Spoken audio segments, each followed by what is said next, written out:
Et salut à toi, j'espère que tu vas bien. Aujourd'hui, on se retrouve dans ce nouvel épisode du podcast Nourris ta santé. Et aujourd'hui, j'avais envie de donner 3 astuces contre la rétention d'eau. J'ai pas envie d'en donner plus que 3 puisque le mois de Noël, c'est aussi un mois, je trouve, où il faut apprendre à un petit peu se déconnecter l'esprit, etc. Mais je sais que la rétention d'eau, c'est quelque chose qui arrive beaucoup pendant les périodes de fête, notamment, mais c'est de manière générale. Et d'ailleurs, les 3 astuces que je vais donner, ça s'applique pas que pendant cette période-là, mais ça peut s'appliquer toute l'année quand tu as fait de la rétention d'eau.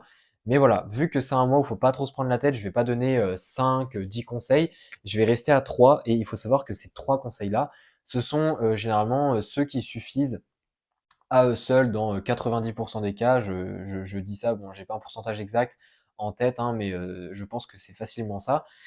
Et que donc, donner ces 3 conseils-là, pour moi, ça va largement suffire pour la plupart des gens, tant qu'on ne parle pas vraiment de rétention d'eau de type œdème, qui peut être lié à une pathologie, etc. Là, on parle vraiment d'une rétention d'eau qui survient à une certaine période de l'année, puisqu'il y a eu un gros changement dans la vie, dans l'alimentation, etc. Sur une courte période, pardon.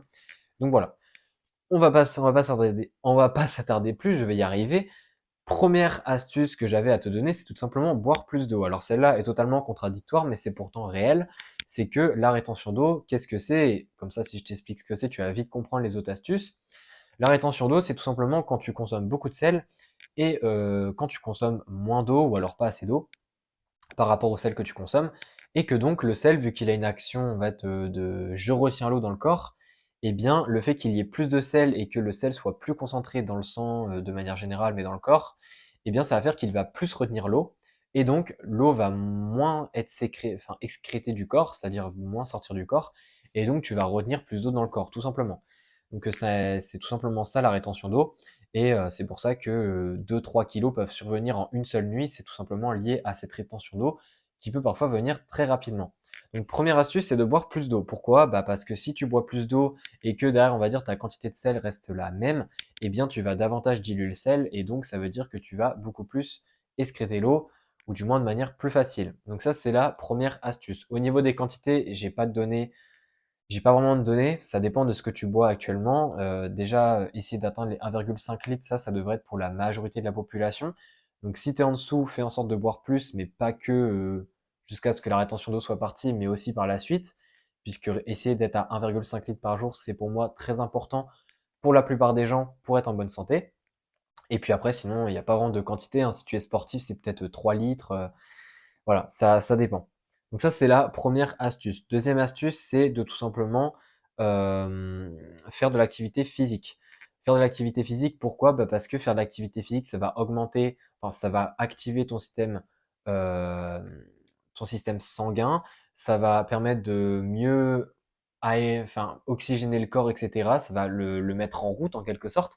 Et tous ces phénomènes-là, en fait, font que ton corps va mieux être en mesure d'excréter l'eau qu'il y a, donc aussi tu vas suer, donc ça va aussi jouer un petit peu dans les pertes hydriques, mais toutes ces choses-là vont faire que ton corps va un peu se réguler et il va être plus facilement amené à excréter l'eau. C'est un petit peu comme le transit, c'est-à-dire que les personnes sédentaires, si elles se mettent au sport, elles auront forcément un meilleur transit. Ça, c'est la même chose pour ce qui est de la rétention d'eau, c'est que si tu fais du sport, eh bien ça va t'aider pour ta rétention d'eau.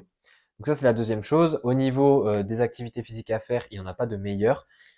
Fais juste un sport ou une activité physique. L'idée, c'est juste de bouger, de mettre en marche ton corps.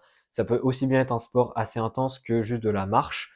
Peu importe. L'idée, c'est même de faire un sport quelques fois par semaine, au moins 2-3 fois, et à côté de ça, de marcher un petit peu tous les jours. Ça, c'est le tip top, si tu peux. Mais voilà, essaye au moins de faire un petit peu plus progressivement. Dans tous les cas, si tu fais plus d'activité physique qu'avant, ça sera forcément mieux. Donc voilà, ça c'est vraiment la deuxième astuce. Et la troisième astuce est de tout simplement consommer moins de sel ou du moins retourner à une alimentation, enfin à une consommation normale de sel. C'est-à-dire que si tu fais ta rétention d'eau pendant les jours de fête, c'est probablement parce que les repas de fête sont très riches en sel. Et donc, les jours après en fait tes repas de fête, si tu retournes à une alimentation normale et donc à une consommation de sel qui va être beaucoup moins grande, normalement la rétention d'eau à ce niveau-là devrait se régler d'elle-même. C'est-à-dire que le sel en excès que tu as eu pendant les fêtes, eh bien, il va partir tout seul. Et au final, vu que tu vas reconsommer une quantité de sel raisonnable, eh bien, ton sel en fait va bien se diluer dans l'eau que tu vas boire tous les jours, si évidemment tu bois suffisamment. Et donc la rétention d'eau va partir d'elle-même. Et c'est d'ailleurs pour ça que, sans vraiment s'en rendre compte, après les jours de fête, la rétention d'eau a tendance à partir en 1 ou 2 jours. Mais voilà, pour des personnes, ça peut un petit peu plus persister et c'est peut-être là où il faut être plus conscient des 3 astuces que je viens de te donner pour vraiment les mettre en place. Et normalement, ici, ça devrait se résoudre ça devrait se résoudre en quelques jours. Et après, tu peux repartir sur, on va dire, une vie normale.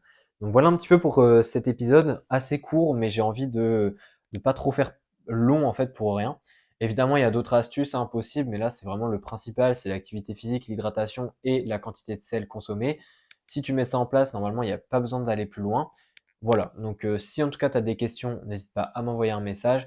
Je t'invite à laisser une note sur le podcast et on se dit à la prochaine. Allez, ciao.